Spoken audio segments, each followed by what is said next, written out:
नमस्कार दोस्तों, कहानी प्रिया की है। प्रिया एक बेहद ही चंचल और स्वावलंबित लड़की है। उसका यही कहना है कि जिंदगी एक बार मिली है और हमें जो जो इच्छाएं हैं इसी जिंदगी में पूरी कर लेनी चाहिए। कभी बड़ों का दबाव तो कभी ससुराल वालों का इमोशनल चक्कर, किसी के चक्कर में नहीं पड़ना है। हमारी जो इच्छा हो वो करनी चाहिए। इसी सोच के साथ बड़ी हो रही है प्रिया।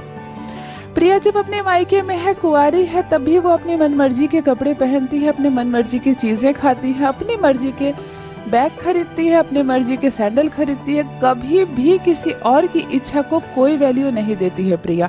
और ये सब करके उसे बेहद खुशी मिलती है। माँ हमेशा यही समझाती है कि तू जब तक कुंवारी है, मेरी बेटी है, मेरे घर में है, तब तक तो ये सब चल जाएगा बेटा। लेकिन जब तू किसी के घर की बहू बन जाएगी तो बहुत कुछ एडजस्ट करना पड़ता है, बहुत बार अपना मन मारना पड़ता है। लेकिन प्रिया यही कहती है कि नहीं माँ, हर कुछ करूंगी लेकिन किसी और की मर्जी से जिंदगी को कभी नहीं जीऊंगी। कपड़े भी पहनूंगी अपनी मर्जी से और वही करूंगी जो मुझे करना है, जो करने से मुझे खुशी मिलती है, क्योंकि मेरा जीवन दोबारा मुझे नहीं मिलने वाला है। हर इंसान का यह हक होता है कि वह अपनी खुशी से अपनी जिंदगी व्यतीत करे। माँ कहती है ठीक है, और देखते देखते प्रिया शादी के लायक हो भी जाती है। लड़के वाले का रिश्ता आना जब भी शुरू होता है, प्रिया हर लड़के को रिजेक्ट कर देती है क्योंकि वो प्रिया को पसंद नहीं आता। एक बार तो बड़े भैया बहुत ही शौक से एक रिश्ता लेकर आए थे, अपने ही एक दोस्त के साले का रिश्ता। वो चाहते थे कि ये रिश्ता तय हो जाए। माता पिता को भी बहुत अच्छा लगा था। वो लड़का मल्टीनेशनल कंपनी में जॉब करता था, दिल्ली जैसे बड़े शहर में रहता था, और प्रिया अगर वहाँ ब्याह कर जाती तो बेहद खुश होती क्योंकि वो लड़का अकेले रहता था। माता पिता, भाई बहन, बड़े भाई भाभी सब गांव में रहते थे। इसीलिए प्रिया के मन लायक ही रिश्ता बड़े भाई लेकर आए थे। पर पता नहीं प्रिया के सर पे क्या जिद सवार थी कि वो शादी उसी लड़के से करेगी जो उसे पसंद हो, और वो लड़का उसे पसंद नहीं आया। इसीलिए प्रिया उस रिश्ते को फाइनली रिजेक्ट कर देती है। उस रिजेक्शन के बाद घर वाले कुछ दिन तक प्रिया से नाराज भी रहते हैं। खास करके बड़े भाई तो बिल्कुल ही बात करना प्रिया से छोड़ देते हैं और कहते हैं कि तुम्हें जिससे शादी करनी है तुम पसंद करके लाओ, हम तुम्हारी शादी उससे कर देंगे। आज के बाद मुझे मत कहना माँ, बहन के लिए रिश्ता ढूंढो, बहन के लिए रिश्ता ढूंढो। प्रिया समझ रही थी बड़े भैया नाराज है, लेकिन सिर्फ बड़े भैया को खुश करने के चक्कर में मैं अपनी जिंदगी की बलि नहीं दे सकती। प्रिया यही कहना था। एक बार बबलू का रिश्ता आया प्रिया के लिए। बबलू का रिश्ता माता पिता को कुछ खास पसंद नहीं था। बबलू एक बहुत ही सीधा साधारण और चंचल किस्म का लड़का था, पर पता नहीं प्रिया को क्या दिख गया उसमें कि बबलू जी से मिलते ही प्रिया शादी के लिए हाँ कर दी। बड़े भाई कहने लगे कि मैं जिस प्रशांत का रिश्ता लाया था उसके सामने ये रिश्ता कहीं का नहीं है, उसके बराबरी में तो आधे तक नहीं पहुंचेगा इस बबलू का रिश्ता। लेकिन प्रिया को इसमें क्या दिखा जो शादी के लिए हाँ कर दी। पर प्रिया अपनी जिद के आगे मजबूर थी। उसका यही कहना था जो मैंने हाँ की है बस मैं वही करूंगी। और फाइनली बबलू की शादी प्रिया से हो जाती है। किसी ने नहीं सोचा था प्रिया जैसी खूबसूरत नकचढ़ी लड़की की शादी बबलू जैसे सीधे लड़के से हो जाएगी। बबलू ब्याह कर प्रिया को अपने घर ले जाता है। बबलू के घर में बहुत पाबंदियां हैं। वो एक बिल्कुल जुड़ा हुआ सामूहिक घर है जहां बहुत सारे सदस्य रहते हैं और सबकी खुशी के लिए कुछ ना कुछ करना पड़ता है। प्रिया की बड़ी जेठानी है जो उस घर में 6 साल पहले ब्याह कर आई थी और वो आज तक अपने मन को मारती ही आ रही है। ना ही उनके पसंद का कुछ खाने को बनता है, ना ही उनके पसंद को उसे पहनने को मिलता है। और घर में वही होता है जो सास ससुर चाहते हैं। कभी ननद चाहती है तो कभी पति चाहते हैं तो कभी जेठ जी चाहते हैं। लेकिन प्रिया ब्याह कर जब बबलू के घर पहुंच गई तो प्रिया अपनी जिद अगली सुबह से ही दिखाने लगी। अगले ही दिन प्रिया नाइट सूट पहने रात में सोई थी और कमरे से निकलकर बाहर बेसिन में अपना चेहरा धोने लगी। सास की नजर पड़ी तो वो तुरंत बहू को कही कि बहू ये क्या कपड़े पहनी हो तुम, तुरंत अपने कमरे में जाओ और साड़ी पहन कर आओ। प्रिया ने कहा माँ इतनी सुबह सुबह साड़ी, अभी तो मैं सोकर उठी हूँ, अभी मैं बेड टी लूंगी, अभी मैं नहाऊंगी, फ्रेश होंगी और तब जाकर मैं कपड़े पहनूंगी। साड़ी आज पहन भी लूंगी, ऐसी बात नहीं है, आज मेरी शादी ही हुई है। लेकिन आज के बाद कहिएगा कि आप हमेशा साड़ी पहनो तो मुझसे नहीं होगा, और अभी सुबह सुबह तो बिल्कुल ही नहीं। मेरा दिमाग खराब मत कीजिए, मैं नाइट सूट में बहुत कंफर्टेबल महसूस कर रही हूँ। ऐसा उल्टा मुंह का जवाब देकर प्रिया कमरे में चली जाती है। सास हैरान हो जाती है और उन्हें बहुत गुस्सा आता है।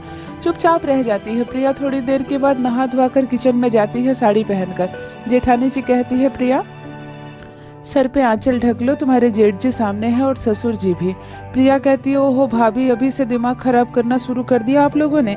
ठीक है ढक लेती हूँ। प्रिया थोड़ी देर के लिए सर ढक लेती है लेकिन बाद में वो फिर सर उघाड़ भी लेती है। उसका यही कहना है कि सर में कुछ नहीं होता है, इज्जत आंखों में होती है, शर्म हया सब आंखों में होती है और सम्मान दिल में होता है लोगों के लिए। मेरे बालों में कुछ गंदा नहीं पड़ा हुआ है जो मैं उसे सर ढक लूं, और सर ढकने को आप लोग रिस्पेक्ट देना क्यों समझती हैं? इस सोच से बाहर निकलिए। लेकिन घर में उसकी कोई भी बात नहीं मानता। कुछ ही दिनों के बाद बबलू को उसकी बड़ी ननद और नंदोसी बबलू को और प्रिया को हनीमून के लिए 7 दिनों के लिए पैकेज का एक टिकट देते हैं और कहते हैं बबलू और प्रिया तुम लोग घूम आओ। प्रिया बहुत ही उत्साहित होकर दौड़ कर आती है और कहती है कि कहाँ का टिकट है? दीदी जीजा जी कहते हैं गोवा का टिकट है। प्रिया कहती है मुझे नहीं जाना, गोवा तो मैं 3 बार जा चुकी हूँ, भला हनीमून के लिए वहाँ क्यों जाऊंगी? बड़ी दीदी कहती है जीजा जी बड़े प्यार से ये टिकट बनाकर लाए हैं, हमारे घर के दामाद हैं, उनकी खुशी के लिए भी तुम एक बार फिर से घूम कर आ जाओ। अभी तक कुंवारे में गई थी, अब शादी के बाद चली जाओ। लेकिन प्रिया कभी भी अपने जिद से आगे हटती ही नहीं। वो कही कि नहीं दीदी, आपको बुरा लगे चाहे जीजा जी को बुरा लगे, मैं अपना समय बर्बाद नहीं कर सकती और गोवा घूमने का मुझे कोई दिलचस्पी नहीं है, मैं नहीं जाऊंगी। कितना भी समझाया गया उसे, वो ना का ना कर दी। बहू मान भी जाओ, इतना जिद ठीक नहीं है, सासू माँ भी कहती है कड़े आवाज में, लेकिन प्रिया पर कोई असर नहीं होता। बाद में जीजा जी मौके की नजाकत को देखते हुए और अपना इज्जत खुद रखते हुए उस टिकट को कैंसिल करवा देते हैं और कहते हैं ठीक है प्रिया, तुम्हें जहाँ जाना है मैं वहाँ की टिकट बनवा दूंगा, अब तो खुश हो? प्रिया कहती है हाँ जीजा जी। बबलू एक बेहद ही सीधा साधारण लड़का है, वो अपनी कोई भी मर्जी प्रिया पर नहीं थोपता है और शायद इसी बात को आंक कर प्रिया ने बबलू से शादी की है। देखते देखते साल पुरने को है शादी को, शादी सब कुछ अच्छे से चल रहा है, लेकिन अब सास और बड़ी जेठानी दबे आवाज में प्रिया से बच्चे की मांग करने लगी है। वो कहने लगी है प्रिया अब तुम लोग एक बच्चा प्लान करो, शादी को 1 साल पुर गए हैं, बच्चे को लाने में भी लगभग साल लग जाते हैं। प्रिया कहती है ना भाभी, मैं इस बच्चे के चक्कर में नहीं पड़ने वाली हूँ, अभी तो मुझे बहुत घूमना फिरना ऐश करना है, मैं 3-4 साल के बाद बच्चे के बारे में सोचूंगी। सासू माँ को जब ये बात पता चलती है तो वो छोटी बहू को बुलाकर बहुत डांटती है, कहती है प्रिया शादी के बाद जल्दी से हर औरत को चाहिए कि किसी तरह से एक बच्चे को जन्म दे दे ताकि उस पर कभी भी समाज की कोई उंगली ना उठे, उसके बाद तुम आराम से घूमना फिरना और एंजॉय करना, बच्चे को मैं पाल लूंगी। पर बहू ना का ना मानने वाली, उसने कहा नहीं, मैं शादी के 5 सालों तक कभी भी बच्चा प्लान करने का नहीं सोच सकती हूँ। और प्रिया फाइनली ऐसा ही करती है। इस 5 सालों में ननद हो या जेठानी या सास कितना भी मना कर देख चुकी है, बहू रानी मान भी जाओ, यहाँ तक कि बबलू ने भी बहुत मनाने की कोशिश की प्रिया को, लेकिन प्रिया पर कोई असर नहीं होता और शादी के 5वें साल जाकर प्रिया माँ बनने का डिसीजन लेती है और सच में वो एक सुंदर बच्चे को जन्म देती है। प्रिया का यही मानना है कि जब भी औरत मानसिक रूप से और शारीरिक रूप से किसी भी चीज के लिए तैयार हो तभी उसे वो काम करना चाहिए। किसी दूसरे की बात में आकर, इमोशन में आकर, चाहे घबराहट में, दूसरे के अनुसार अपनी जिंदगी को नहीं चलानी चाहिए। शायद अपनी जगह प्रिया भी सही है और शायद अपनी जगह घर वाले भी, लेकिन आपसी सामंजस्य बैठाना थोड़ा सा कठिन हो रहा था प्रिया को अपने ससुराल में। तो ये थी दोस्तों एक जिद्दी बहू की छोटी सी जिद की कहानी। आशा करती हूँ कहानी आपको पसंद आई होगी। मेरी कहानियाँ पसंद आए तो चैनल को सब्सक्राइब जरूर कीजिए।